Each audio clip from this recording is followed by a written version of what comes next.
अब हम रासायनिक अभिक्रियाओं के बारे में और जानकारी लेते हैं। एक उद्दीपन चम्मच में सल्फर लेते हैं, इसे ऑक्सीजन की उपस्थिति में जलाते हैं। सल्फर और ऑक्सीजन के परमाणु आपस में टकराते हैं और दोनों के संयोजन से सल्फर डाइऑक्साइड गैस निकलती है। ऐसी अभिक्रिया जिसमें दो या दो से अधिक अभिकारकों के संयोग से एक उत्पाद प्राप्त होता है, संयोजन अभिक्रिया यानी कॉम्बिनेशन रिएक्शन कहलाती है। तुमने सफेदी वाले भैया को बड़े बड़े ड्रमों में सफेदी में पानी मिलाते तो जरूर देखा होगा। वहां तेज आवाज के साथ धुआं उठता है। चलिए इसी अभिक्रिया को हम एक बीकर में करते हैं। एक बीकर में ठोस कैल्शियम ऑक्साइड लेते हैं, इसमें धीरे धीरे पानी मिलाते हैं। यहाँ कैल्शियम ऑक्साइड जल के साथ तेजी से अभिक्रिया कर रहा है। यहाँ कैल्शियम ऑक्साइड और जल के अणुओं के संयोग से कैल्शियम हाइड्रोक्साइड यानी बुझा चूना बनता है। चूंकि यहाँ भी दो अभिकारकों के संयोग से केवल एक ही उत्पाद बनता है, इसलिए ये भी संयोजन अभिक्रिया का ही उदाहरण है। लेकिन ये क्या? बीकर तो गर्म हो गया। क्यों? इसलिए क्योंकि इस अभिक्रिया में तेज ऊष्मा निकलती है। ऐसी अभिक्रिया जिसमें ऊष्मा निकलती है यानी ऊष्मा का उत्सर्जन होता है, ऊष्माक्षेपी अभिक्रिया कहलाती है। जानते हो, इसी बुझे चूने का प्रयोग दीवारों पर सफेदी के लिए किया जाता है। बुझा चूना वायु में उपस्थित कार्बन डाइऑक्साइड से क्रिया कर कैल्शियम कार्बोनेट बनाता है और यही कैल्शियम कार्बोनेट दीवारों को एक चमक देता है। चलिए अब कुछ अन्य ऊष्माक्षेपी अभिक्रियाओं के उदाहरण देखते हैं। एक जार लेते हैं और उसका तापमान नोट करते हैं। अब इसमें कोयले का एक जलता हुआ टुकड़ा डालते हैं। कोयला यानी कार्बन। यहाँ कार्बन के परमाणुओं का ऑक्सीजन के परमाणुओं से संयोग होता है और कार्बन डाइऑक्साइड गैस बनती है। साथ ही तापमान में वृद्धि हो जाती है। हाइड्रोजन और ऑक्सीजन गैस के संयोग से बनता है जल। इस अभिक्रिया में तेज विस्फोट के साथ ऊष्मा निकलती है। अब इसी प्रकार हम मीथेन को जलाते हैं। यहाँ भी कार्बन डाइऑक्साइड गैस निकलती है और तापमान में वृद्धि हो जाती है। तो हमने देखा कि इन सभी क्रियाओं में ऊष्मा निकलती है। इसलिए दहन की सभी अभिक्रियाएं ऊष्माक्षेपी अभिक्रिया का उदाहरण है। श्वसन भी एक ऊष्माक्षेपी अभिक्रिया है। हम भोजन लेते हैं। भोजन में उपस्थित कार्बोहाइड्रेट्स ग्लूकोज में टूटते हैं। ग्लूकोज कोशिकाओं में उपस्थित ऑक्सीजन से संयोग कर ऊर्जा उत्पन्न करता है और उसी ऊर्जा से हम कार्य करते हैं। अपशिष्ट पदार्थों से कंपोस्ट खाद का बनना भी ऊष्माक्षेपी अभिक्रिया का उदाहरण है।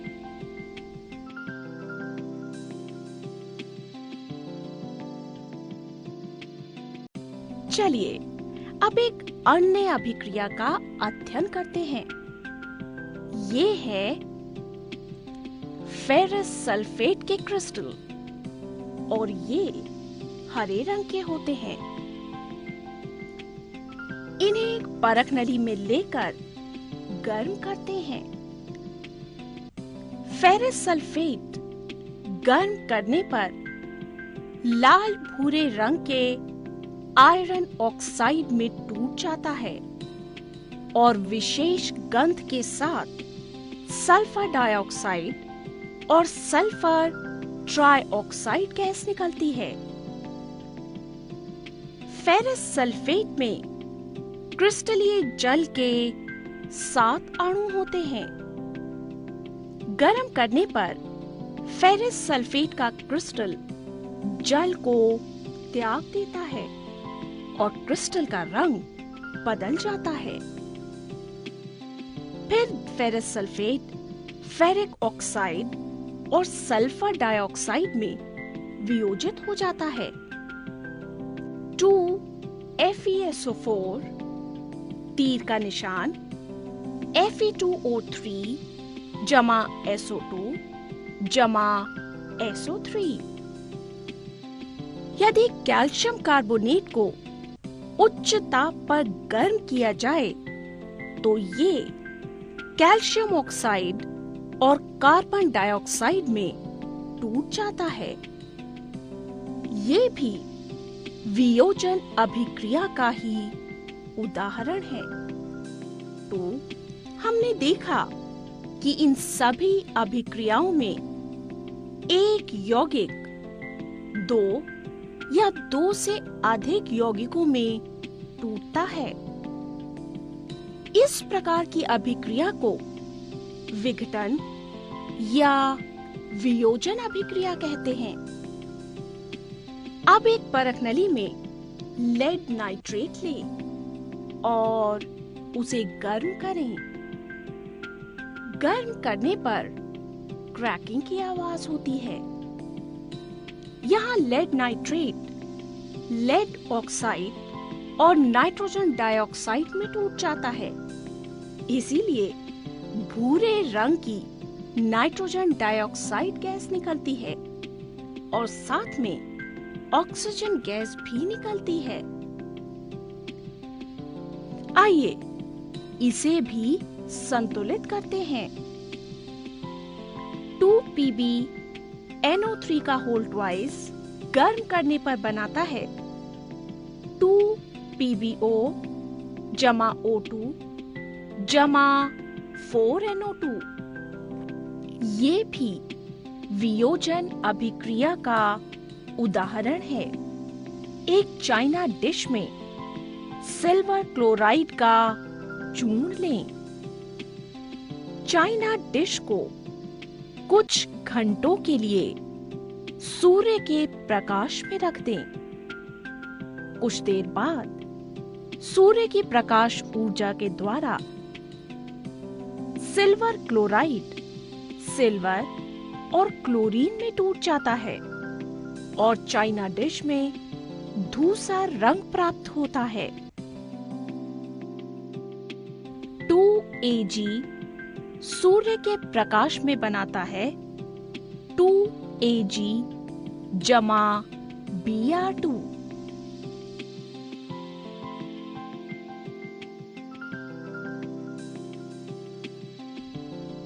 चलिए अब जल का विघटन देखते हैं।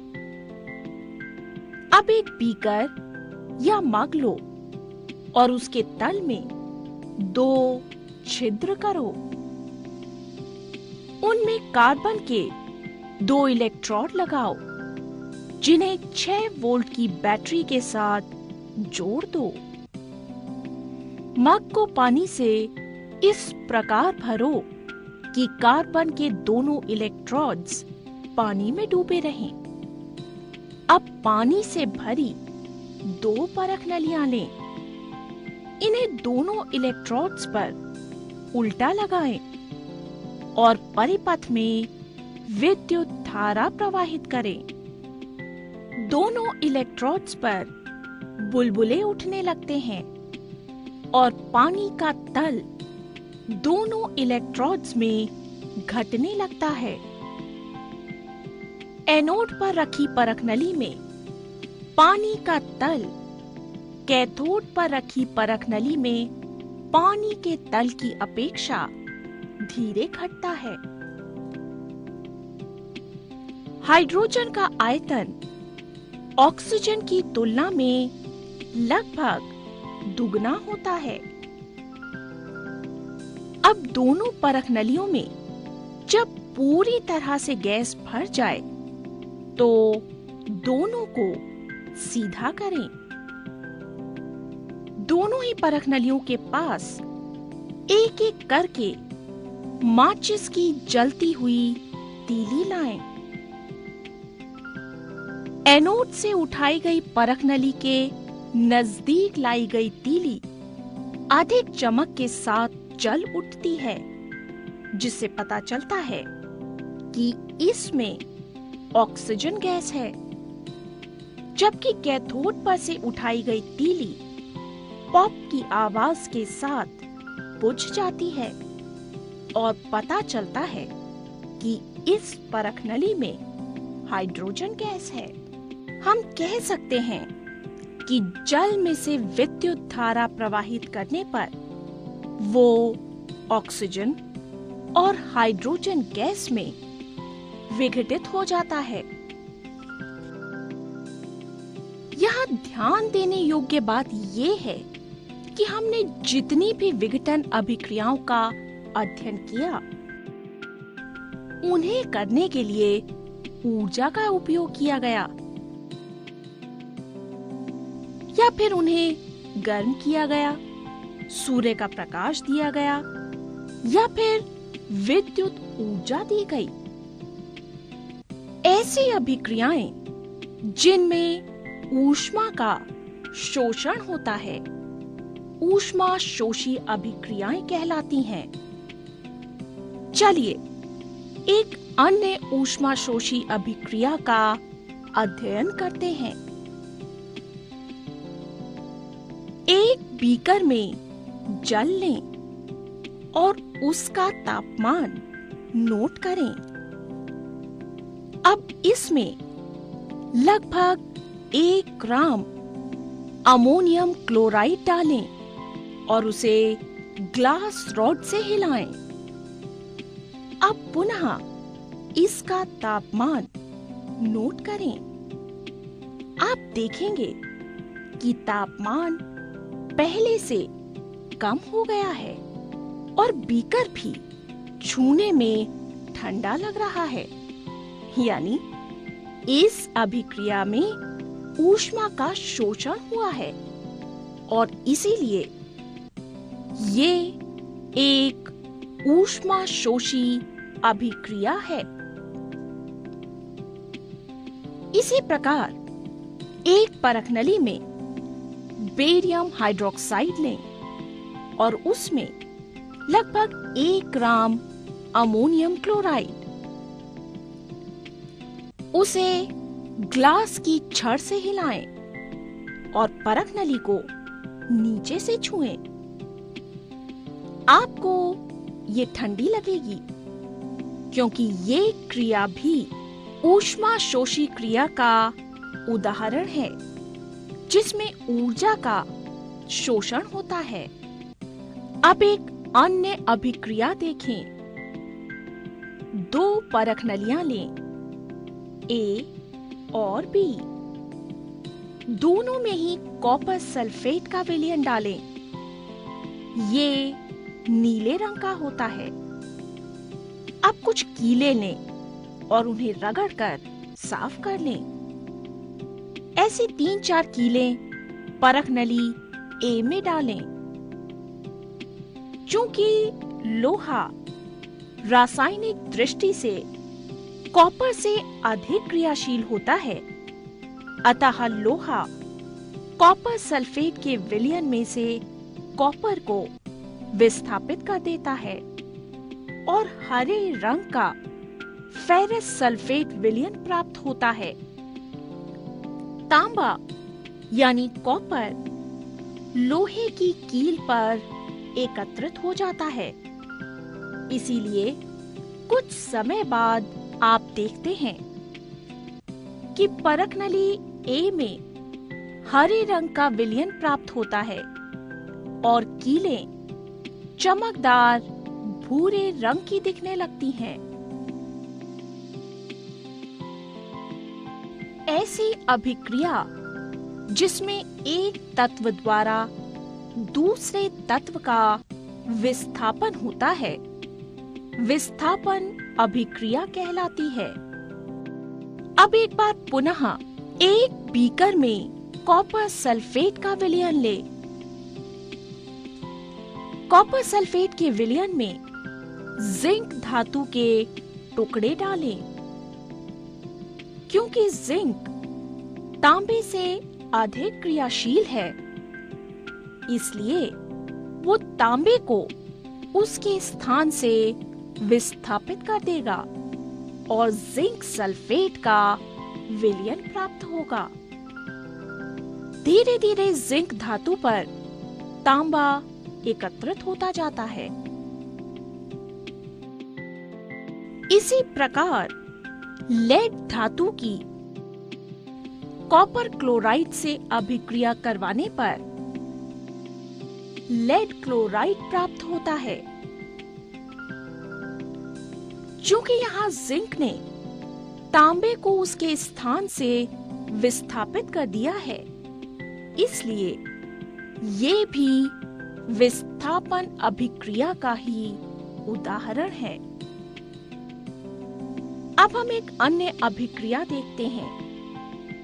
एक परख नली में लगभग 3 मिलीलीटर सोडियम सल्फेट का विलयन लेते हैं। एक अन्य परख नली में 3 मिलीलीटर बेरियम क्लोराइड विलयन लेते हैं। अब दोनों विलयनों को मिला दें। क्या होता है? Na2SO4 जमा BaCl2 मिलकर बनाते हैं BaSO4 जमा 2NaCl। सोडियम सल्फेट विलयन में सोडियम और सल्फेट आयन में टूट जाएगा। बेरियम क्लोराइड बेरियम आयन और क्लोराइड आयन में टूट जाता है। बेरियम आयन सल्फेट आयन से जुड़कर बेरियम सल्फेट बनाता है, जो पानी में अघुलनशील होता है। इसीलिए इन्हें अवक्षेप यानी प्रेसिपिटेट कहते हैं।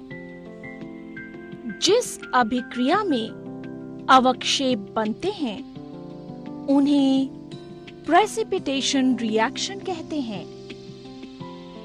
सोडियम आयन क्लोराइड आयन के साथ जुड़कर एक अन्य उत्पाद बनाते हैं, सोडियम क्लोराइड।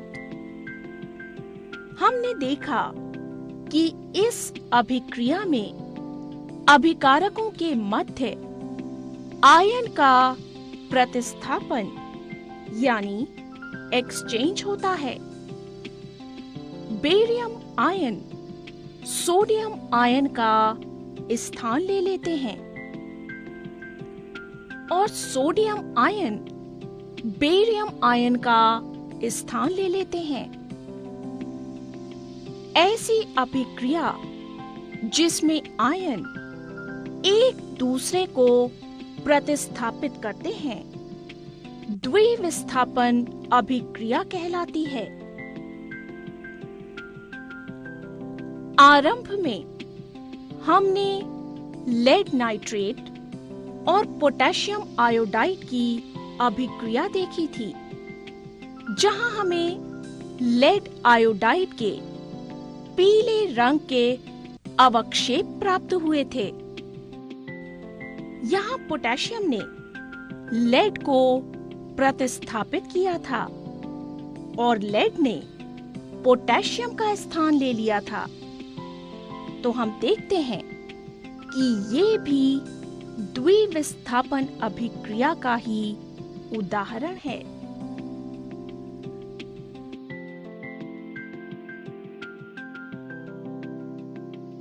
आरंभ में हमने मैग्नीशियम की ऑक्सीजन से अभिक्रिया देखी थी, जहां मैग्नीशियम का ऑक्सीजन से संयोग होता है और मैग्नीशियम ऑक्साइड बनता है।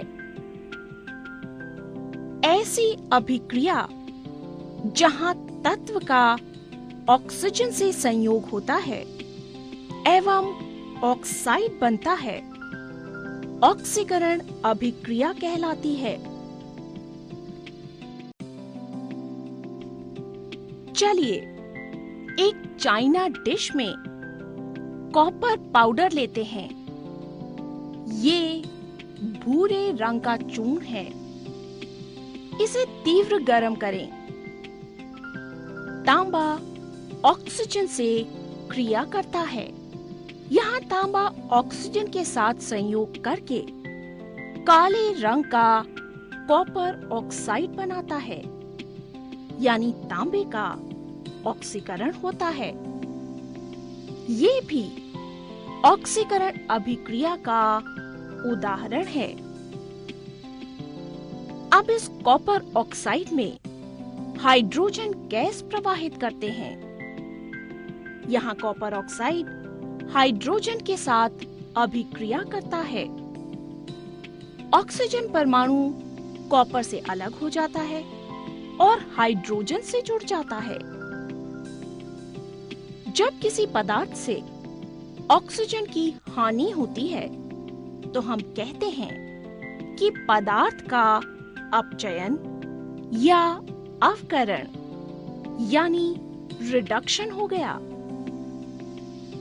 यहाँ कॉपर ऑक्साइड से ऑक्सीजन अलग हो रहा है तो हम कहेंगे कि कॉपर ऑक्साइड का अपचयन हो रहा है।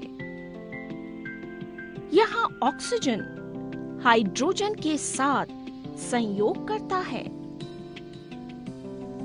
CuO जमा H2 गर्म करने पर बनाते हैं Cu जमा H2O। इस प्रकार हाइड्रोजन ऑक्सीजन के साथ संयोग कर ऑक्सीकृत हो जाता है और जल बनता है। तो हम कहेंगे कि हाइड्रोजन का ऑक्सीकरण यानी ऑक्सीडेशन हो रहा है। तो हमने देखा कि इस अभिक्रिया में कॉपर ऑक्साइड का अपचयन हुआ और हाइड्रोजन का ऑक्सीकरण। ऐसी अभिक्रिया जिनमें एक पदार्थ का ऑक्सीकरण होता है और अन्य का अवकरण, ऑक्सीकरण अवकरण या उपचयन अपचयन या रिडॉक्स अभिक्रिया कहलाती है। रिडॉक्स अभिक्रिया के अन्य उदाहरण हैं ZnO जमा C मिलकर बनाते हैं Zn जमा CO। यहाँ कार्बन का ऑक्सीकरण होता है और कार्बन मोनोऑक्साइड बनता है। जिंक ऑक्साइड का अवकरण यानी अपचयन होता है और जिंक बनता है। MnO2 जमा 4HCl मिलकर बनाते हैं MnCl2 जमा 2H2O जमा Cl2। यहाँ HCl का ऑक्सीकरण हो जाता है और Cl2 बनता है, जबकि MnO2 का अपचयन हो जाता है और MnCl2 बनता है।